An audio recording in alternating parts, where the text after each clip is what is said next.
सहनाववतु सहनौ भुनक्तु सह वीर्यं करवावहै तेजस्विनावधीतमस्तु मा विद्विषावहै। ओम शांति शांति शांति। वेदों की ज्ञान गंगा का निरंतर हम इस प्रकार से आनंद ले रहे हैं। इस ज्ञान प्रवाह में, इस वैदिक जीवन पद्धति की कक्षा में सतत कुछ नया सीखने को मिलता है, क्योंकि वेदों का ज्ञान सबसे महान है और इस जहान को भी यदि हमको महान बनाना है तो वेदानुकूल आचरण, वेदानुकूल अपने जीवन को चलाना है। ऋग्वेद के 5वें मंडल का स्वाध्याय हम कर रहे हैं, जिसमें पिछली कक्षा में भी हमने चर्चा की थी और बहुत सुंदर चर्चा थी कि जब हम ईश्वर की स्तुति, प्रार्थना, उपासना करते हैं तो हमारे जीवन में कल्याणी वेदवाणी के स्वाध्याय से सरलता आ जाती है। हम सहज सरल जीवन जीने वाले बन जाते हैं। वेद माता का ज्ञान हम प्राप्त करें और इस जीवन से हम सरलता को, शुचिता को, पवित्रता को प्राप्त करें। निष्कपट, निश्चल, निर्द्वेष, निरहंकार, निर्विकार बन करके जीवन को जीने वाले बने। 41वें सूक्त के 15वें मंत्र में ऐसी चर्चा हमने की थी और 16वें मंत्र में भी बहुत सुंदर बात है। कहा है कि हम नम्रता पूर्वक ज्ञानियों के चरणों में उपस्थित होकर के श्रम से ज्ञान प्राप्ति में प्रवृत्त हों, प्रभु स्मरण द्वारा वासनाओं का संहार करें, वासनाओं से हम ऊपर उठें। 17वें मंत्र में वानप्रस्थ जीवन की बात कही है कि हम देवों से, प्रजा व पशु को ही जन्म भर न मांगते रह जाएं। गृहस्थ को भली भांति निभा करके वानप्रस्थ को प्राप्त करें, वानप्रस्थी बने। प्रभु स्मरण से अपने को सशक्त बनाएं और सशक्त बन करके लोक हित में हमारी प्रवृत्ति हो। जो प्राचीन काल से ऋषियों की परंपरा रही है, वर्ण आश्रम की जो व्यवस्था रही है, उसको अत्यंत वैज्ञानिक पद्धति मान करके ऋषियों ने उसका संपादन किया था, उसका अनुष्ठान किया था, उसको जिया था।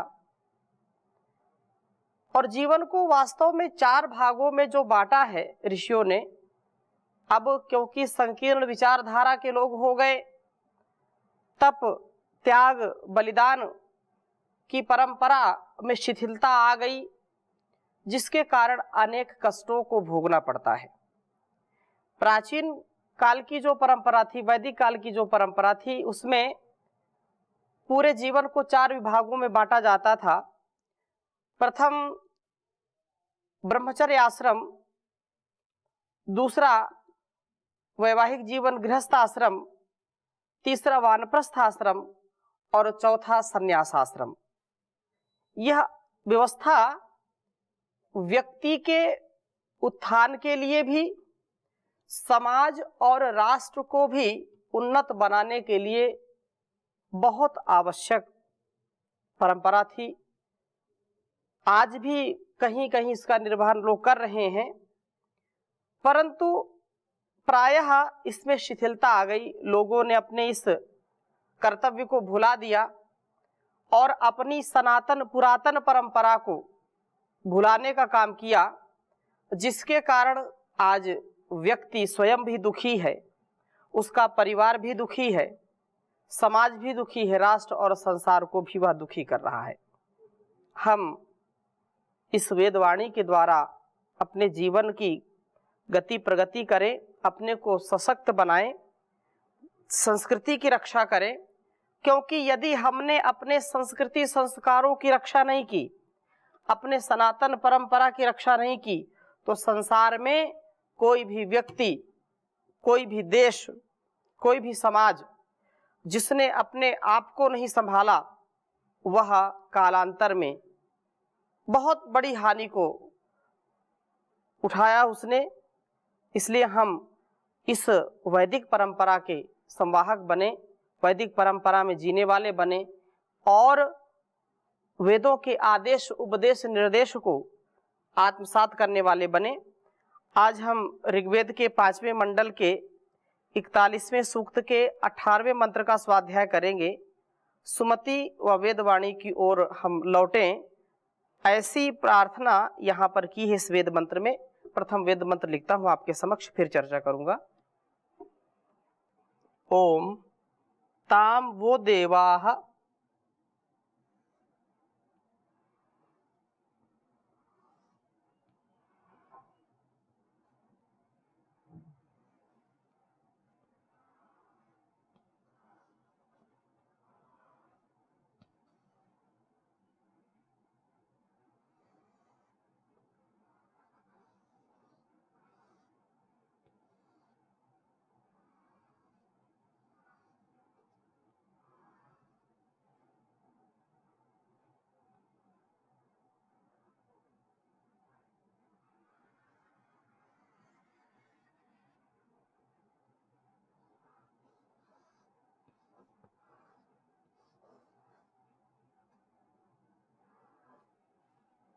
सुमतिम यजुर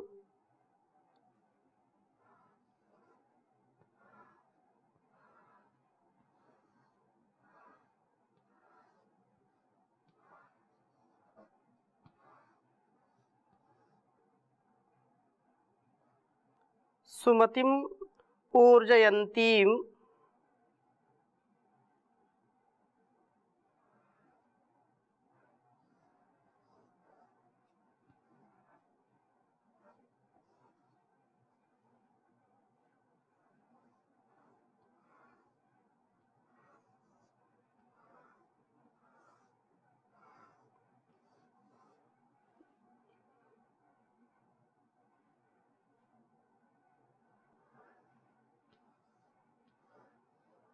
ऊर्जन्ती मिश्रमश्यामा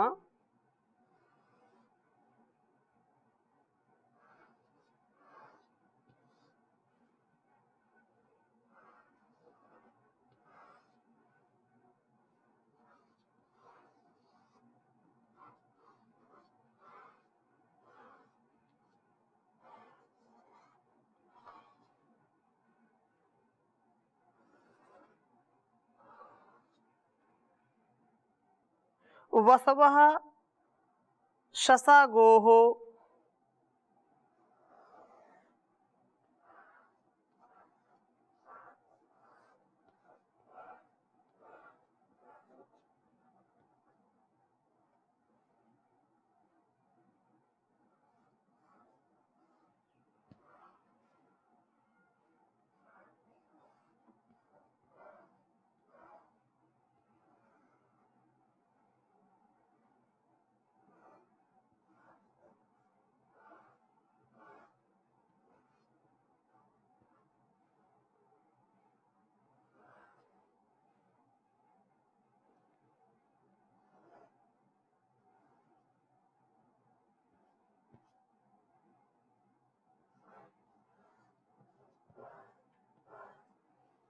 सनः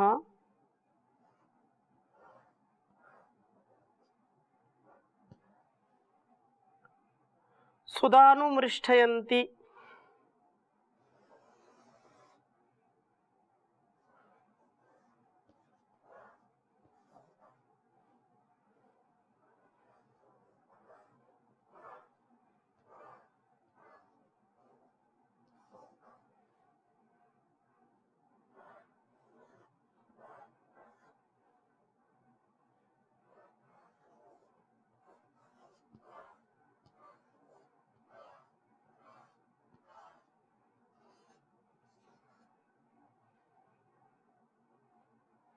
देवी प्रति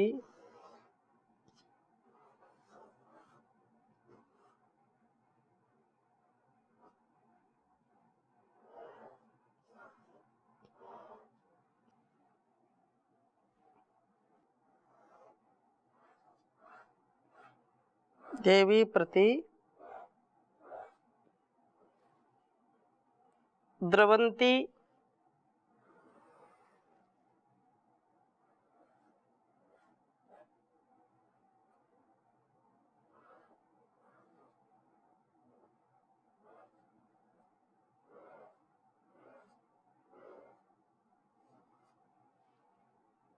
सुविताय गम्याः।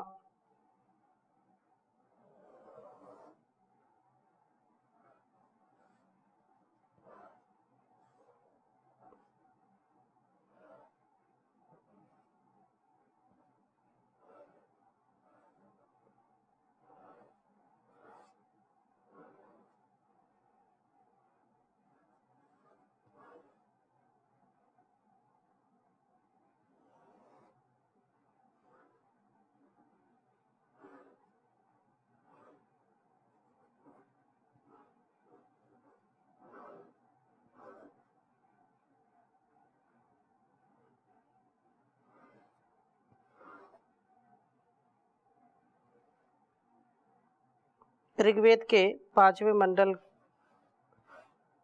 के 41वें सूक्त का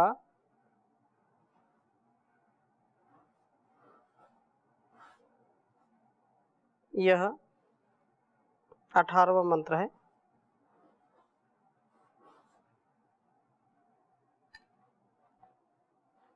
ओम तांभो देवः सुमतिं युजूर्यन्ति मिषमश्यामवसवः शशागोः सा नः सुदानुमृष्टयन्ति देवी प्रतिद्रवन्ति सुविताय गम्याः। ओम तांभो देवाः सुमतिं ऊर्जयन्ति मिषमश्यामवसवः शशागोः सा नः सुदानुमृष्टयन्ति देवी प्रतिद्रवन्ति सुविताय गम्याः। वेद मंत्र का भाव समझने का प्रयास करेंगे। हे देवाः अर्थात जो ज्ञानी हैं, जो धीर गंभीर हैं, ज्ञानी पुरुषों, हम वह आपकी ताम उस सुमतिम कल्याणी मति को अश्याम प्राप्त करें। हम आपके उत्तम स्वभाव को, आपकी जो मेधा है, आपकी जो मति है, उस मति को प्राप्त करें, ऐसी कामना। या मेधाम देवगणा पितरश्चोपासते तया मामध्य मेधाग्ने मेधाविनम कुरु। तो ऐसी प्रार्थना जो हमारे ऋषि मुनि, हमारे जो पूर्वज, हमारे जो आदर्श, जिनका जीवन अत्यंत पवित्र, जिनकी ऋतंभरा प्रज्ञा, जिनकी मेधा हमारे इस जीवन के लिए अत्यंत कल्याणकारी, इस जगत के लिए अत्यंत कल्याणकारी है, उस मेधा शक्ति से, उस निर्मल मति से, बुद्धि से हमको युक्त करिए, हमको उसको प्राप्त कराइए। वसवः हमारे निवास को उत्तम बनाने वाले देवों, गोह शसा इस वेदवाणी के संसन के साथ, प्रतिदिन इसके अध्ययन के साथ, ऊर्जयंतीम हमारे में बल व प्राण शक्ति का संचार करने वाली ईशम प्रेरणा को प्राप्त करें। हम इसकी प्रेरणा को प्राप्त करें जो हमारे लिए अत्यंत कल्याणकारी है। हम वास्तव में बड़े सौभाग्यशाली हैं कि हमको ऐसा श्रेष्ठ जीवन मिला है, और इस श्रेष्ठ जीवन में वेदवाणी का स्वाध्याय, वेदवाणी का सुनना सुनाना, पढ़ना पढ़ाना हमको प्राप्त हो रहा है। तो हम संसार में सबसे श्रेष्ठ, सबसे सौभाग्यशाली मनुष्य हैं, सबसे सौभाग्यशाली आत्मा हैं। ऐसा हमको सदा स्मरण रखना चाहिए। और उस प्रभु की प्रेरणा से ही यह सब चल रहा है, जो भद्र है, जो कल्याणकारी हमारी ईशम, वास्तव में इस प्राण शक्ति का संचार करने वाली ईशम प्रेरणा को प्राप्त करें हम।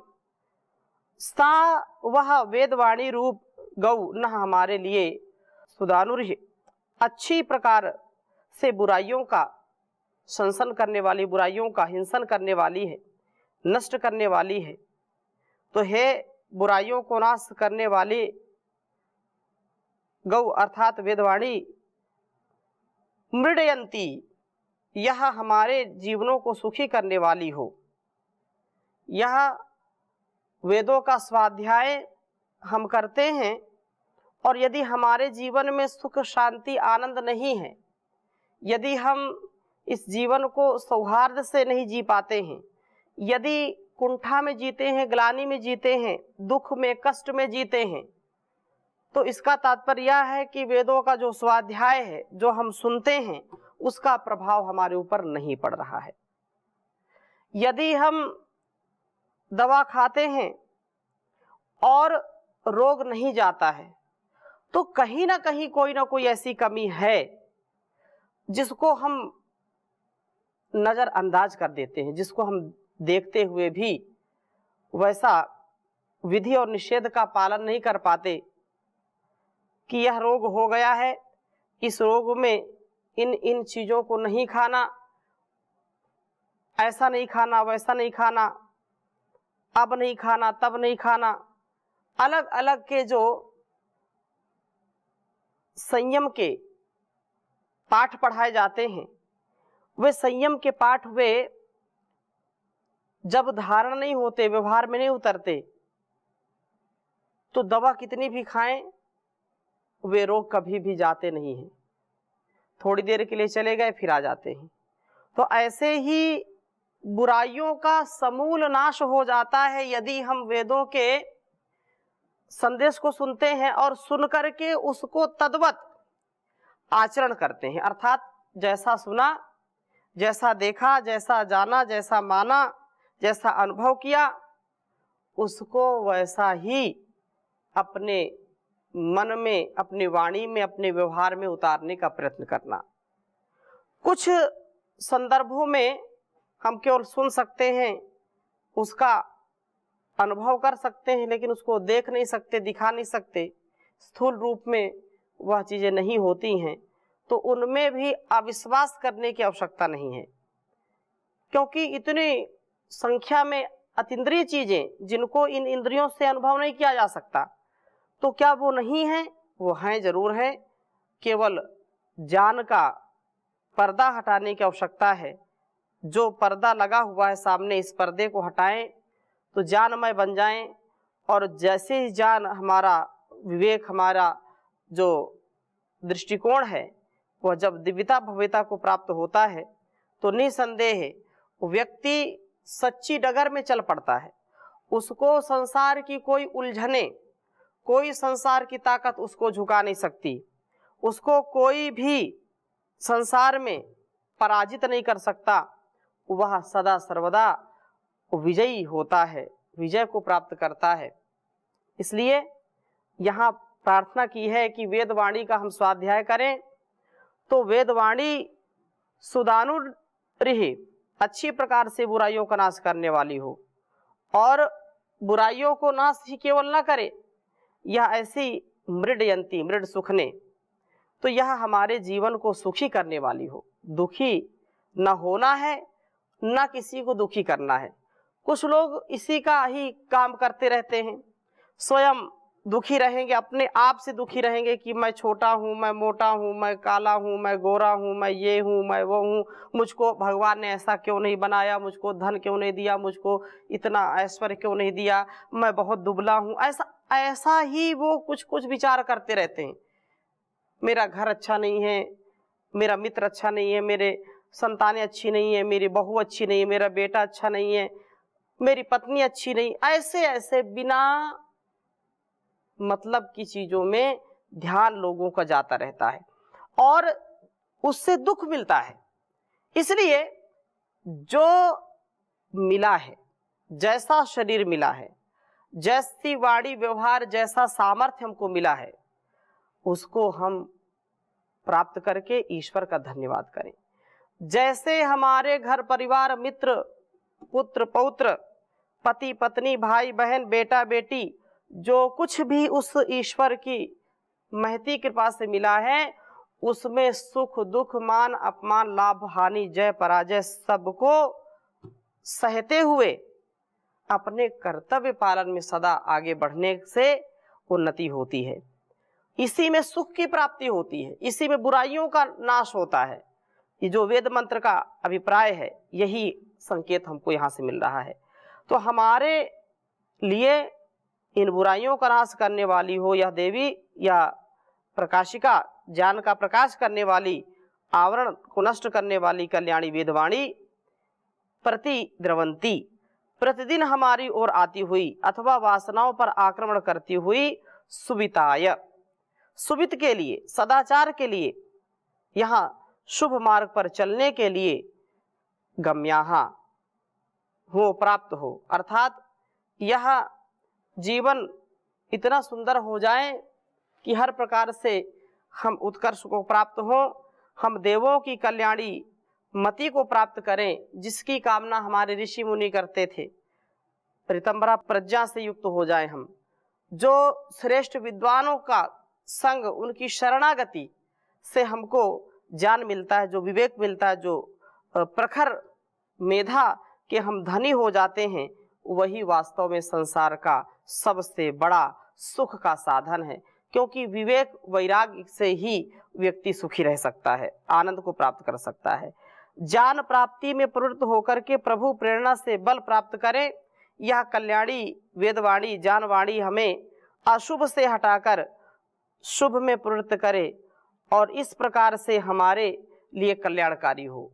हम दुखों से, मुसीबतों से, कष्टों से दूर हो जाएं और शुभ से, कल्याण से, उन्नति के पथ से सदा आगे बढ़ने वाले हो जाएं। तो ऐसी शुभकामना है। आज की कक्षा को यहीं पर विराम देंगे, शेष चर्चा अगली कक्षा में। ओम शांति शांति शांति।